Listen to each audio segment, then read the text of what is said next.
I am live. Oh, this is exciting. I'm going to have a check as usual to see if I can see that I'm live, which I should somehow see. Hold on. Hmm, but I don't. Hmm, I can't see myself. Ah, yes, I can. Oh, I can now. There we go. There we go. So, this is all very exciting. Feel free to say hello. But you know what? I have not been online for such a long time. I don't think anyone's probably going to expect me to really be here, but it doesn't matter because short or long, I will be talking. I hope you enjoy. But yes, here I am. I will wait a couple of minutes. Sorry, I don't have any music, but here I am nevertheless. This is always the nerve-wracking yet fun part, which is seeing who is there. Oh, and there's some more things going on. I think quite a few people are live right now. Hi, Lorraine. Thank you so much for joining. Nice to see your face. But you know what? So worst case scenario, which isn't even all that bad, Lorraine. It's just me and you. It is just me and you. But that is all good because that means you can ask me any questions. um. So I do. It is recorded, and I now I'm gonna have to check who I can't see you, but I know you're calling me Lee. So um you have to be someone who knows me to be calling me Lee. So it just says LinkedIn user. So who is it? Tell me who you are. But thank you for not missing my event. And yeah, don't worry, it is recorded, and I think it even plays on my profile afterwards. And I'll do the usual chopping and changing. So this is fun. So I'm gonna start and say this. It feels like, I shouldn't even say this really, but the old nursery rhyme, first come love spell, then comes marriage, blah blah blah. I feel like I'm doing one of these sorts of announcements. So earlier on this year came the Closing the Chasm report, changing the workplace for Black women. So actually, Closing the Chasm is just to kind of reintroduce myself. I know, Lorraine, you probably know me, but just to reintroduce myself, I am all about, hi, Margaret, thank you for joining. I'm all about driving gender equity because my background's in financial services. I say financial services, but actually it's just within the workplace, within business. So the Closing the Chasm report was really a context around creating a report that focused specifically on the European voice for Black women, irrespective of where they stood within the seniority, kind of whether they're entry level, senior, wherever. Hello, Miss Adua. Because that was something that's really important to me, that we got out a European voice, but we weren't purely looking at leadership. Then came the Closing the Chasm, Accelerating Gender Equity in the Workplace newsletter. So if you haven't subscribed, please subscribe because I'm sharing tidbits here. And then today, I'm sorry I didn't do it with more zhuzh, but it will usually be running on Wednesdays at 2 p.m. CET, which is 1 p.m. UK time, which is going to be just a weekly. I'm still undecided if it's going to be weekly or fortnightly show called Closing the Chasm. Once again, accelerating gender equity, where I take topics. Sometimes I will have company, other times will be like now, where it's just me talking, but ultimately to kind of share where I believe companies can do so much better in closing this chasm of gender inequity within the business. So today is talking about proof or potential for two reasons. One, time and time again, this comes up. Hello, Emma. This comes up, especially for Black women. It comes up, and I also shared the post originally because this is something that happened to me, and it stung and it hurt and it was horrible, and actually it made me question myself until I actually realized this wasn't about me. This was about how companies need to reshape, and this is where I'm going to start with this, especially within the context of promotion. So it's a little bit different. The proof or potential theory absolutely applies within recruiting as well. But because my focus as a person is all around retention, is all around making evangelists of those who are already, of women who are already within the business, I'm going to keep it there. So this part about promotion, I really kind of sat down and I thought about it, and I really took a step back and I was like, proof or potential, proof or potential. What is it? What is the fundamental tenet here that's not being understood by companies? And it hit me. Now, I want to hear what everyone else says after this, but it's the fact that when you work at a company, they do not value your experience. And it sounds harsh, and it probably feels harsh, but the reason why I thought about it not being a value of experience is the following. We're constantly told in order to get a pay rise, in order to get the job you want, what are we always encouraged to do? Leave. Leave to get a 30% pay rise. Leave in order to get the position that you want. Because fundamentally, the value of experience that you have when you sit in a company, for some reason, it decreases or it plateaus. You start the really excited because you're new blood. You start to learn the processes, you start to learn the business, you become familiar. And sometimes I think about it, becoming familiar with the business, should you be penalized for this? Not really. But in a lot of cases, they're still willing to pay somebody externally. Why? Because a lot of companies also have magpie syndrome. They also have new blood will bring new thoughts, new ideas, which unfortunately devalues those who have been there in the business. Because what I realized is when they're looking at the value of my experience, they're also not taking into consideration a few things. They don't take into consideration that you understand the culture. They don't take into consideration that you understand the people. They don't take into consideration that while you may be paid to do job A, and this is not me being sexist, but it's proven that as women, we don't just look at the job that we're doing. We tend to bring pieces in from here, from there, from everywhere.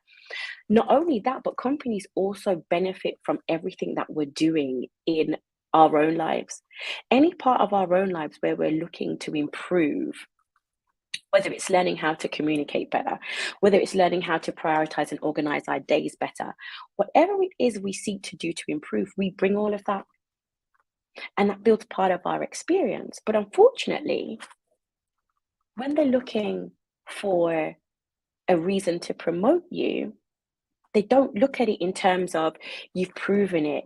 This is all the stuff you've brought. They look at somebody who unfortunately promises them the world.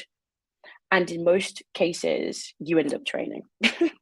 You end up training to give them that practical advice.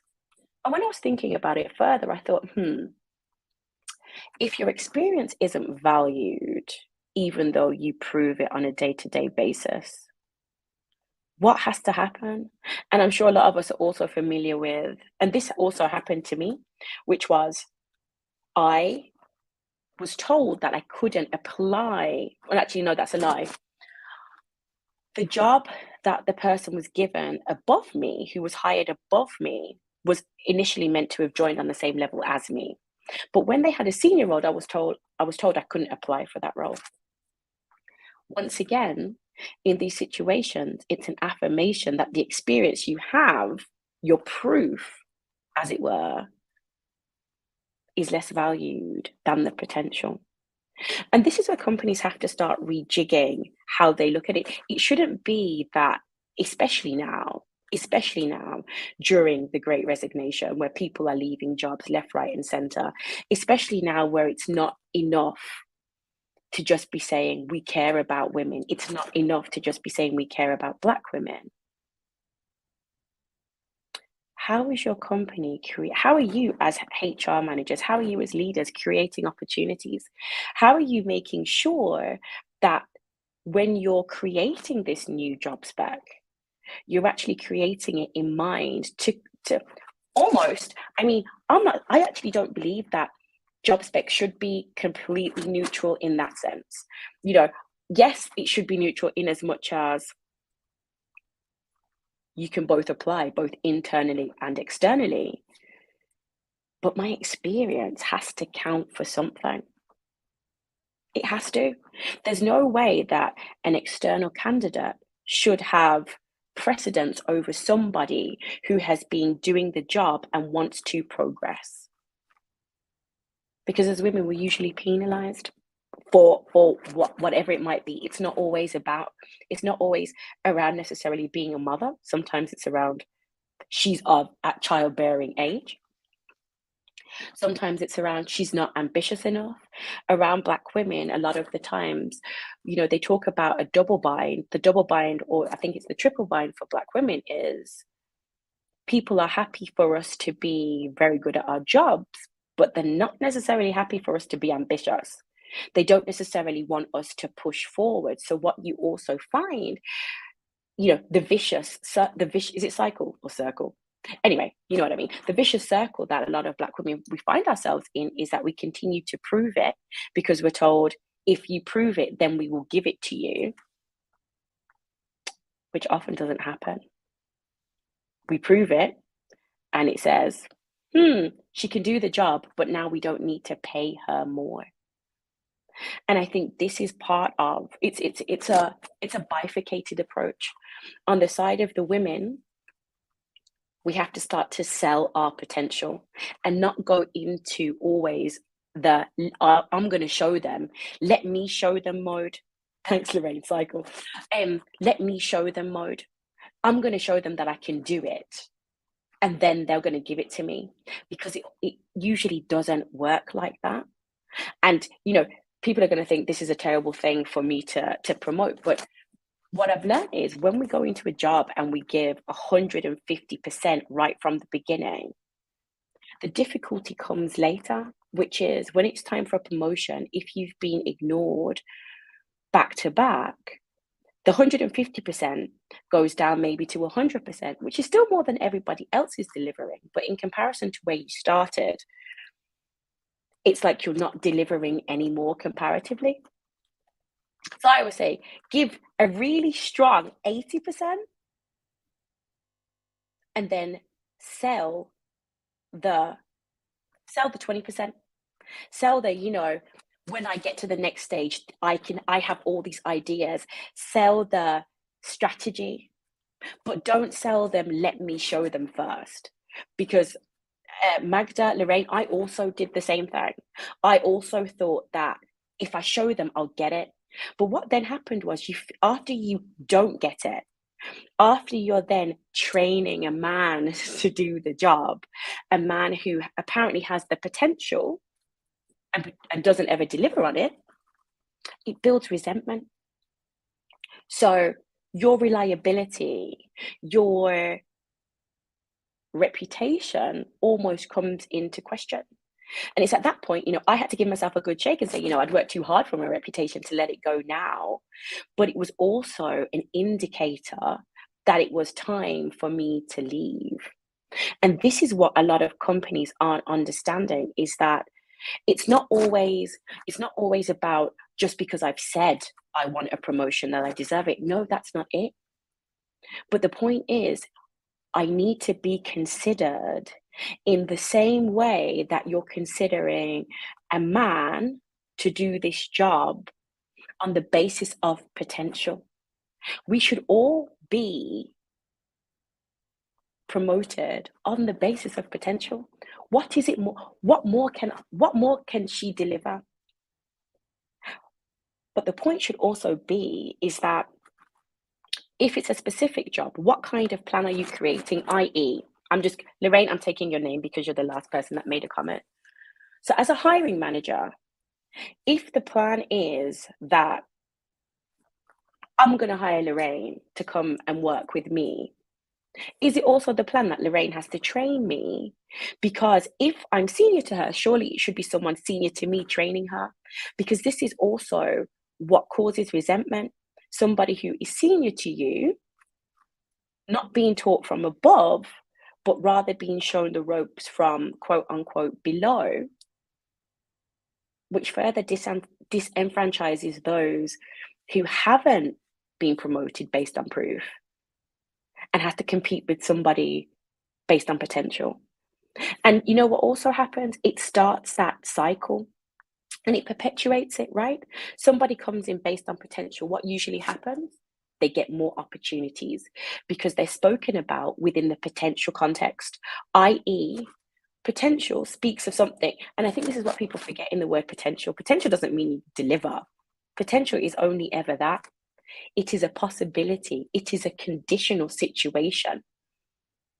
So if I've proven it, technically speaking, I should get the job over someone who's selling that they can do it because it's only ever that. But this potential cycle also means that within the context of conversations, potential is like momentum, it just keeps going. So this person is sold as, hey, they're coming in.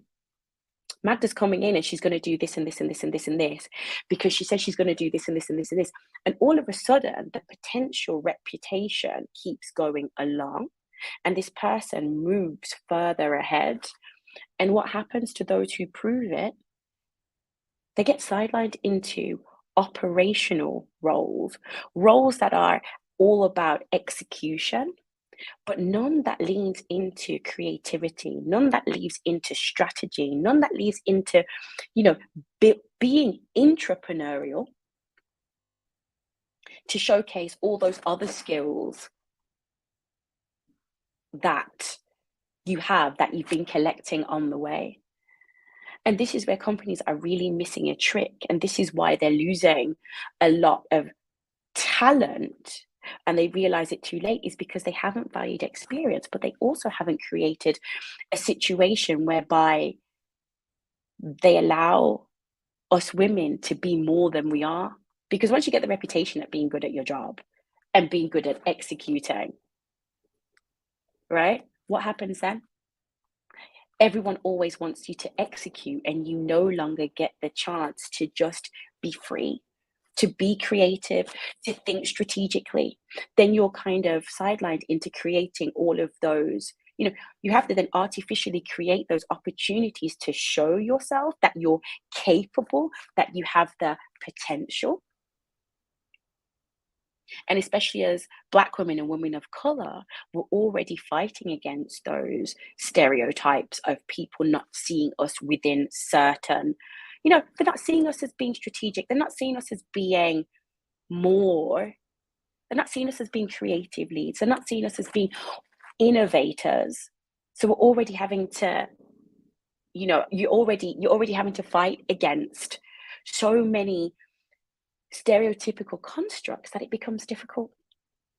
And this for me is the part about accelerating gender equity, because when hiring managers and HR are creating these job specifications and they're saying we're looking for this, this, and this, what is it that they're looking for?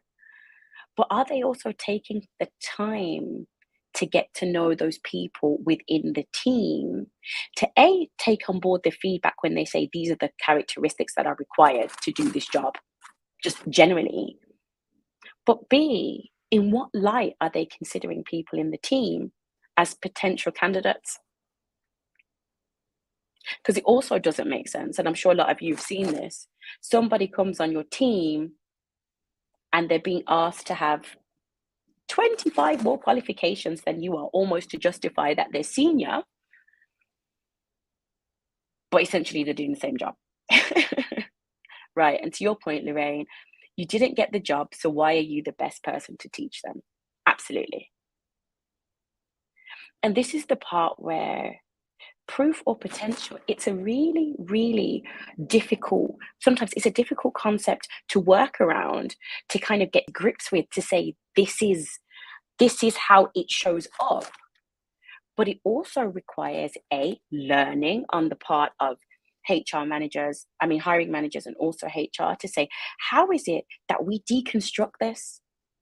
How is it that we take the time now to ensure, we talk about equal opportunity employers, but we only really look at that under the umbrella of the 9 protected characteristics that are diversity.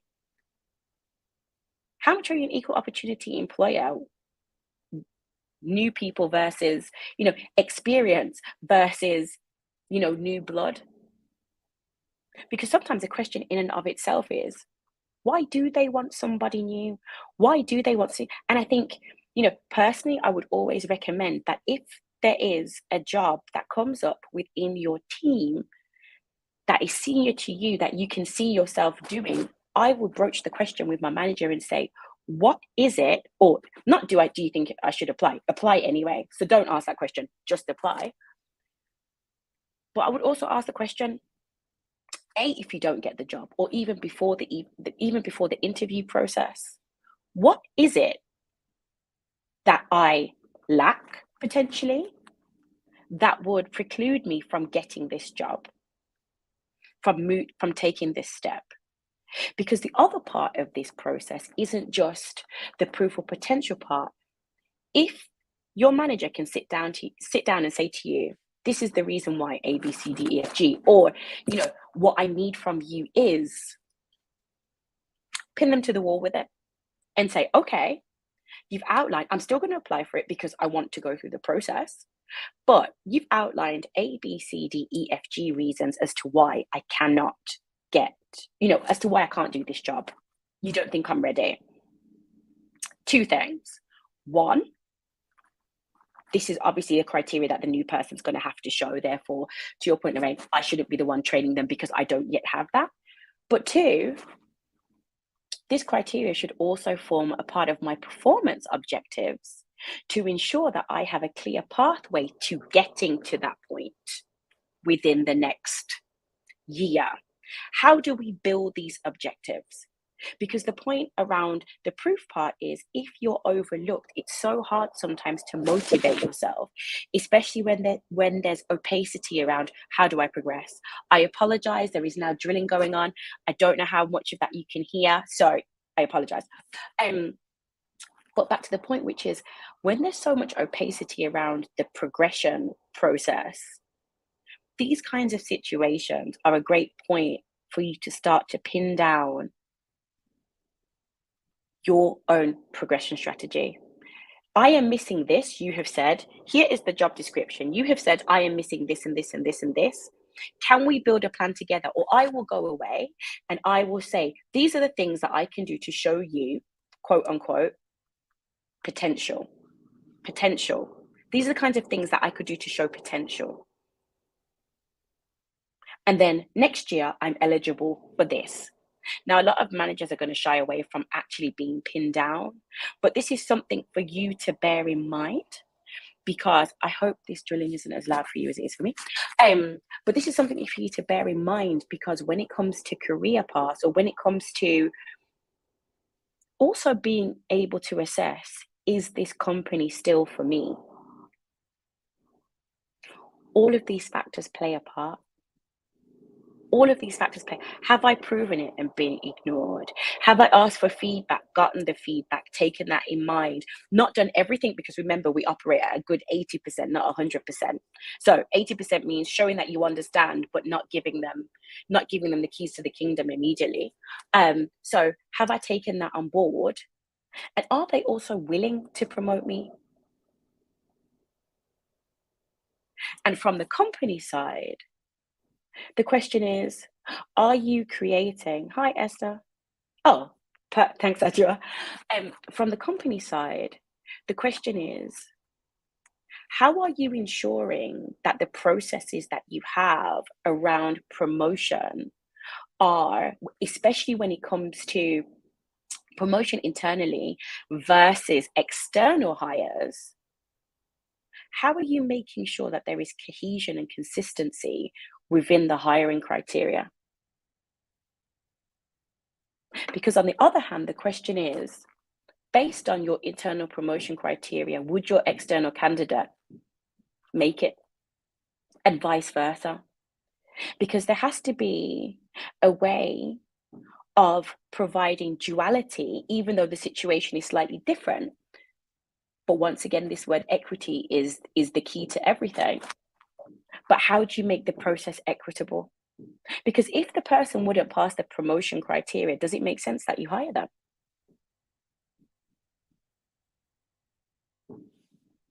You know, these are the things that need to be taken into consideration, because it's almost always a situation. And once again, when it's two internal candidates, are you basing it on the same criteria, or are you basing it on, well, the head of such and such said he's got so much potential, he's going to be the next. He's going to follow in the footsteps of. Because once again, that's not based in any sort of track record. That's only based in hearsay versus women who time and again deliver, who keep showing, who keep playing the game, who keep thinking, if I do this, then I will get that. So as I said, like my main advice is from an individual perspective, don't think you're going to show them. Do your job well and sell your potential. Sell your potential. And if it's happened once, and this is where observation is great. Sometimes I watch the people who have made it ahead, or they've gone up the ladder a little bit faster. Sometimes it's just good to observe what they're doing. And I'm not saying be inauthentic, not at all. But I'm saying watch what it is that they're doing to see what is it that's bringing them forward that they can totally leverage on their potential. Is it network? Because and we're not there yet, and this is the other part, right? We're not at the point yet institutionally that we are promoting everybody based on potential. We're still clearly falling. Once you see gender, we're falling in the proof bucket. Once you see Black woman, you're falling in the proof bucket. So we're not there yet. But in order for us to not be disheartened, to not feel like we're being left behind, it's about also being clear as to seeing who is doing what and how can I imitate that to create the potential, to create the reputation of potential. How can I imply, when I say show, I don't mean actually do, how can I imply that I also have the same level of potential? So maybe it's taking a little bit of a step back just to see who's doing what, just to see what's going on here, what's the dynamic, who are the key players, who is it? Because ultimately, until companies are ready from their side, and when I say ready, until they start to take it seriously, that the key to their success when it comes to gender equity is about making sure they take care of the women of color, Black women within their business first. Until they get that memo, we're still playing this game of proof potential. And up until that point, we have to, as individuals in these companies, we have to safeguard ourselves. We have to really make sure that we've got our finger on the pulse and we're keeping our levels of awareness high to see what's going on, to see who is where. But at the same time, creating, because this is the important part, creating that pressure, asking questions, asking questions, pushing managers to form plans, pushing managers to talk to HR that you've raised these issues, to start to really signal and flag this isn't okay. And not accepting the first no, or not accepting. And this is the hard part, right? The hard part is having to hear you didn't get this because, when part of you knows, well, not even part of you, all of you knows it's not even true. But it's about thinking about partially self-preservation. How can I keep going and still maintain my reputation whilst still living in this proof or potential bucket? Because even if you move to another company, you'll get that initial yes, you'll get that 30% upkick, you'll get the new role. But it's also understanding, how can you leverage and maneuver in this situation? So I'm not sure if anyone has any questions. If you do, please feel free to ask them. I am here. But I hope that's helpful from all perspectives. I hope it's been a little bit insightful for everyone who's kind of taken part. Because the part about value of experience really, when I thought about it, it really knocked me over. It really made me think, you put all this work in, you give so much time and energy to companies, but sometimes how they value experience versus a man, internal or external, leaves you not just rolling your eyes, but sometimes, cursing underneath your breath, because you can't believe that after all you've done, after all the things you've sacrificed, time, energy, emotions, the late nights, the early mornings, the calls when you were on holiday, the calls maybe when you were even, pregnant, whatever it was, for it to be overlooked is painful. There's no other word for it. And from my side, I believe that acceleration of gender equity comes from two places. It comes from, on the one hand, if you call it top down, from leadership and making sure that, they're creating processes and procedures, but also bottom up, that we have to drive and continue to drive some of these changes within companies simply by persistently questioning what's been done, making them uncomfortable until they realize that this is no longer acceptable, and that sitting, part of change is sitting in discomfort. And it, as much as it's also going to be uncomfortable for you, it has to be uncomfortable for them. So does anyone, that's me. I've talked for half an hour. I don't know how time went by so quickly. But does anyone have any questions? Does anyone have any feedback? I will hand I can't hear you, sadly, but I will hand the mic or the baton over to any comments. Happy to take any questions if anybody has any. I will wait for a couple of minutes. Or even like challenges, if you don't agree, like that's also great, because it's good to have different insights.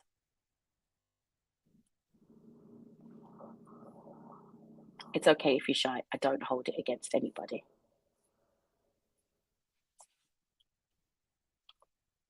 I would sing, but it might start to rain. I don't think anybody needs to hear me howling like a cat.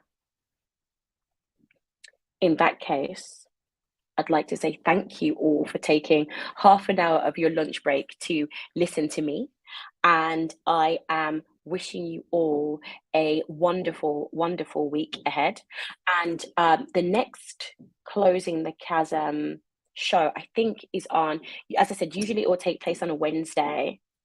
The next one, I think it's on the 8th, I'm not sure, but it will be advertised, and I will be sitting down with John Cannell, who is the Chief Sustainability and Strategy Officer for Benefactum Consulting, and we will be talking, well, I'll surprise you. You'll see some more information. I'm so happy, Lorraine, that you enjoyed it. And, as we said, until we get there, partially it's self-preservation, which is really, really important at this moment in time, so that we don't feel disheartened and completely fatigued by the situation. And please keep pushing people into discomfort, push your HR into discomfort, push your managers into discomfort, so that you can start to see change. Because partially, and I say this from experience, You don't always speak up when you should because it feels scary. And sometimes it feels scary at the time, and sometimes it feels scary for a long time to even say that, to say how you felt. But when you do work up the courage to do it, it's always worth it because it's one less load that you have to carry by yourself. And it's something that, other people also have to think about. So thank you again for your time. Wishing you a wonderful week ahead and, a wonderful week, a great week, and a productive week. Thanks a lot. Bye.